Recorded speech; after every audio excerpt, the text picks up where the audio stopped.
ട്രംപിന് പകരം ചൈനയ്ക്ക് നികുതി ഇളവ് വാഗ്ദാനവുമായി US president Donald Trump. India നിരോധിച്ച ടിക്ടോക്കിന് US-ൽ ഇത്ര പ്രാധാന്യമോ എന്ന് സംശയിക്കുന്നവരുണ്ടാവാം. US ജനതയുടെ പകുതിയിലേറെ പേരും ഉപയോഗിക്കുന്ന സോഷ്യൽ മീഡിയ പ്ലാറ്റ്ഫോമാണ് ടിക്ടോക്ക് എന്നറിയുമ്പോഴാണ് ട്രംപിന്റെ ടിക്ടോക്ക് സ്നേഹം മനസ്സിലാക്കാനാവുക. അതുകൊണ്ട് തന്നെ US-ൽ നിരോധനത്തിന്റെ വക്കത്ത് നിൽക്കുന്ന ടിക്ടോക്കിനായി നികുതിയിൽ ഇളവ് പോലും വിട്ടുവീഴ്ച ചെയ്യാൻ പോലും തയ്യാറാണ് ട്രംപിന്റെ പക്ഷം. പിന്നെ എന്തിനാണ് ടിക്ടോക്ക് നിരോധിക്കുക എന്ന സംശയം സ്വാഭാവികമാണ്. അതിന് പിന്നിൽ അമേരിക്കയുടെ ഭയമാണ്, അല്ലെങ്കിൽ അവരുടെ ചൈനീസ് ഭീതിയുടെ പ്രതിഫലനമാണത്. തങ്ങളുടെ ഉടമസ്ഥതയിലുള്ള ടിക്ടോക്കിലൂടെ ചൈന US-ന്റെ വിവരങ്ങളെല്ലാം അടിച്ചു മാറ്റുമെന്ന ഭീതി, US-നെതിരെ സ്വന്തം ജനതയ്ക്കിടയിൽ പ്രചാരണം നടത്തുമെന്ന ഭയം. ഇതിനെല്ലാമുള്ള പരിഹാരമാണ് ടിക്ടോക്ക് സ്വന്തമാക്കലെന്ന് US ഭരണകൂടം വിശ്വസിക്കുന്നു. അതുകൊണ്ടുകൂടിയാണ് ടിക്ടോക്കിന്റെ ഉടമസ്ഥാവകാശം അമേരിക്കൻ കമ്പനികൾക്ക് കൈമാറുകയാണെങ്കിൽ ചൈനയ്ക്ക് നികുതി ഇളവ് നൽകുമെന്ന് ഡൊണാൾഡ് ട്രംപ് വളച്ചുകെട്ടില്ലാതെ പറഞ്ഞത്. വ്യാപാര യുദ്ധം വീണ്ടും രൂക്ഷമാവുകയും വിവിധ രാജ്യങ്ങൾ ട്രംപിന്റെ പുതിയ നികുതി ചുമത്തലിനെതിരെ പ്രതികാര നികുതി ഏർപ്പെടുത്തുകയും ചെയ്തുകൊണ്ടിരിക്കുന്നതിനിടെയാണ് ട്രംപ് ചൈനയ്ക്ക് മുന്നിൽ വ്യത്യസ്തമായ ഓഫർ വെച്ചത്. ചൈനയോ ടിക്ടോക്കോ ഇതിനോട് പ്രതികരിച്ചിട്ടില്ലെങ്കിലും ചൈനയ്ക്ക് മേൽ ഏർപ്പെടുത്തിയ അധിക നികുതിക്ക് പകരം അമേരിക്കൻ ഉൽപ്പന്നങ്ങൾക്ക് 34% നികുതി ഏർപ്പെടുത്തി ചൈനീസ് സർക്കാർ തിരിച്ചടി നൽകിയിട്ടുണ്ട്. ചൈനീസ് വീഡിയോ ഷെയറിംഗ് ആപ്പായ ടിക്ടോക്കിന്റെ അമേരിക്കയിലെ പ്രവർത്തനം ഒരു അമേരിക്കൻ കമ്പനിക്ക് നൽകുകയോ രാജ്യത്തെ ഏതെങ്കിലും കമ്പനിയുമായി സഹകരിച്ച് പ്രവർത്തിക്കുകയോ ചെയ്യണമെന്നാണ് ട്രംപിന്റെ ആവശ്യം. ടിക്ടോക്ക് ഭാഗികമായോ പൂർണ്ണമായോ ഏറ്റെടുക്കാൻ താൽപ്പര്യം പ്രകടിപ്പിച്ച് നിരവധി US കമ്പനികൾ രംഗത്തെത്തിയിട്ടുമുണ്ട്. ഇ-കൊമേഴ്സ് വെബ്സൈറ്റായ ആമസോൺ, കാലിഫോർണിയയിലെ പാലോ ആൾട്ടോ ആസ്ഥാനമായി പ്രവർത്തിച്ചിരുന്ന ഒരു അമേരിക്കൻ മൊബൈൽ ടെക്നോളജി കമ്പനിയായ AppLovin തുടങ്ങിയവ ഇതിൽപ്പെടും. അഡൽറ്റ് കണ്ടന്റ് പ്ലാറ്റ്ഫോമായ ഓൺലി ഫാൻസ് സ്ഥാപകൻ തിമോത്തി ക്രിസ്റ്റഫർ സ്റ്റോക്ലിയും താൽപ്പര്യം പ്രകടിപ്പിച്ച് രംഗത്തെത്തിയിട്ടുണ്ട്.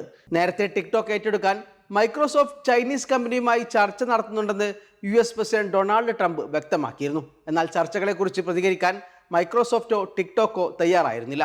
സോഷ്യൽ മീഡിയ പ്ലാറ്റ്ഫോമായ എക്സിന്റെ ഉടമ ഇലോൺ മസ്കിനും ടിക്ടോക്കിന്റെ അമേരിക്കൻ ബിസിനസ് ഏറ്റെടുക്കാൻ താല്പര്യമുള്ളതായി വാർത്തകളുണ്ടായിരുന്നെങ്കിലും പിന്നീട് അദ്ദേഹം തന്നെ അത് നിഷേധിച്ചിരുന്നു. ടിക്ടോക്ക് സ്വന്തമാക്കാൻ തനിക്ക് താല്പര്യമില്ലെന്നാണ് മസ്ക് പറഞ്ഞത്. ഞാൻ ടിക്ടോക്ക് ഉപയോഗിക്കുന്നില്ല, ഇതുവരെ ഉപയോഗിച്ചിട്ടുമില്ല. ടിക്ടോക്ക് സ്വന്തമാക്കാൻ ഞാൻ ശ്രമിച്ചിട്ടില്ല.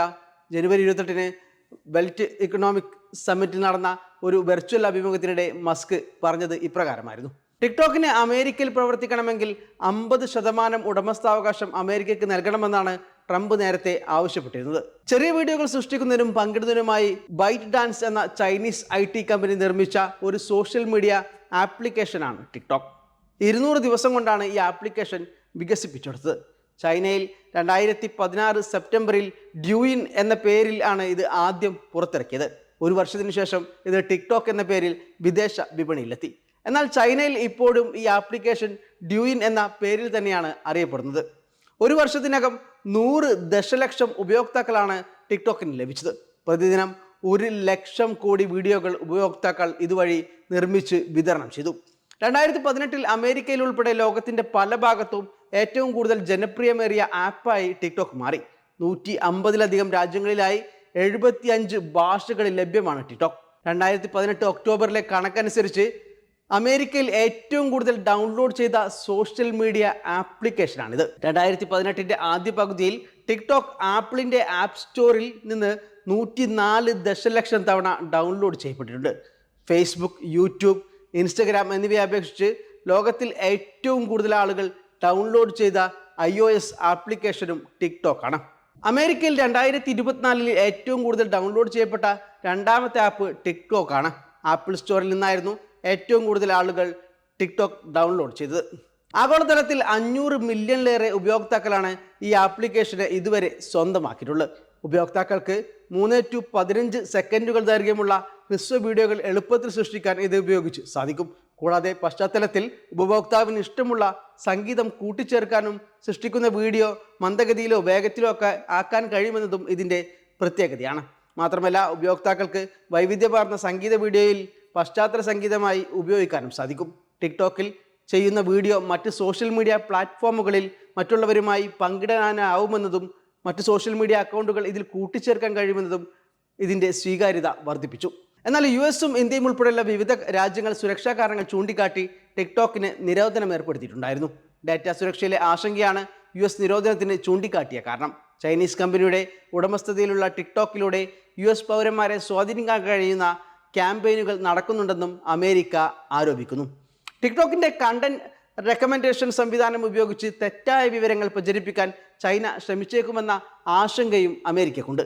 ഇസ്രായേൽ ഗസയിൽ ആക്രമണം നടത്തിക്കൊണ്ടിരിക്കുമ്പോഴും പ്രസിഡന്റ് തെരഞ്ഞെടുപ്പിൻ്റെ സമയത്തുമെല്ലാം ഈ ഒരു ആശങ്ക ഉയർന്നു വന്നിരുന്നു. ചൈനയുമായുള്ള ബന്ധം വഷളായതിനെ തുടർന്ന് 2020 ഇന്ത്യ ടിക്ടോക്ക് നിരോധിച്ചത്. 59 ചൈനീസ് ആപ്പുകൾക്കൊപ്പമായിരുന്നു ടിക്ടോക്കിൻ്റെയും നിരോധനം. നിരോധിക്കപ്പെടുമ്പോൾ 20 കോടി യൂസർമാരായിരുന്നു ടിക്ടോക്കിന് ഇന്ത്യയിലുണ്ടായിരുന്നത്. ജോ ബൈഡൻ സർക്കാരാണ് തങ്ങളുടെ അവസാന ഘട്ടത്തിൽ ടിക്ടോക്കിന് സമ്പൂർണ്ണ നിരോധനം ഏർപ്പെടുത്തിയത്. ജനുവരി 19 ടിക്ടോക്ക് മുഴുവൻ ആസ്തിയും വിറ്റയക്കണമെന്നും ഇല്ലെങ്കിൽ ആപ്പിന് പൂർണ്ണ നിരോധനം ഏർപ്പെടുത്തുമെന്നുമായിരുന്നു ഭീഷണി.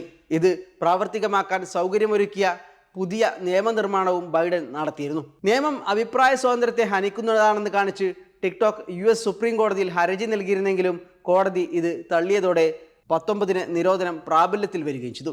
ഇതോടെ 18 രാത്രിയോടെ തന്നെ അമേരിക്കക്കാർക്ക് ടിക്ടോക്കിൽ കയറാൻ കഴിഞ്ഞിരുന്നില്ല. ഇതിന് ശ്രമിച്ച ഉപയോക്താക്കൾക്ക് സേവനം താൽക്കാലികമായി നിർത്തിവച്ചിരിക്കുന്നു, എത്രയും വേഗം സേവനങ്ങൾ പുനരാരംഭിക്കാമെന്ന് കരുതുന്നു എന്ന സന്ദേശമാണ് ലഭിച്ചത്. പിന്നീട് അധികാരത്തിലേറിയ ട്രംപ് നിരോധനം വൈകിപ്പിച്ചതോടെയാണ് ടിക്ടോക്ക് അമേരിക്കയിൽ പ്രവർത്തനം പുനരാരംഭിച്ചത്. ടിക്ടോക്കിന് പ്രവർത്തിക്കാൻ താൽക്കാലിക അനുമതി ട്രംപ് നൽകിയിരുന്നെങ്കിലും ആപ്പ് സ്റ്റോറുകളിൽ ഇത് ഗൂഗിളും ആപ്പിളും ലഭ്യമാക്കിയിരുന്നില്ല. എന്നാൽ ഫെബ്രുവരി 13 മുതൽ ഇത് വീണ്ടും പ്ലേ സ്റ്റോറുകളിൽ ലഭ്യമായി തുടങ്ങിയിട്ടുണ്ട്. നേരത്തെ 75 ദിവസത്തേക്കാണ് ട്രംപ് നിരോധനം നീട്ടിവെച്ചിരുന്നത്. ആ സമയപരിധിയാണ് കഴിഞ്ഞ ദിവസം അവസാനിക്കുന്നത്. വേണമെങ്കിൽ സമയപരിധി നീട്ടി നൽകുമെന്ന സൂചനയും ട്രംപ് നൽകിയിട്ടുണ്ട്. അതിനിടെ ബൈഡാൻസിന് 20% ഓഹരി നിലനിർത്തി ബാക്കി അമേരിക്കൻ കമ്പനികൾക്ക് വിൽക്കുന്ന രീതിയിൽ ഒരു ഡീൽ നടന്നതായി റിപ്പോർട്ടുകളുണ്ടായിരുന്നെങ്കിലും ഇക്കാര്യം ഇതുവരെയും സ്ഥിരീകരിക്കപ്പെട്ടിട്ടില്ല. waytonikah.com, the exclusive Muslim matrimonial site.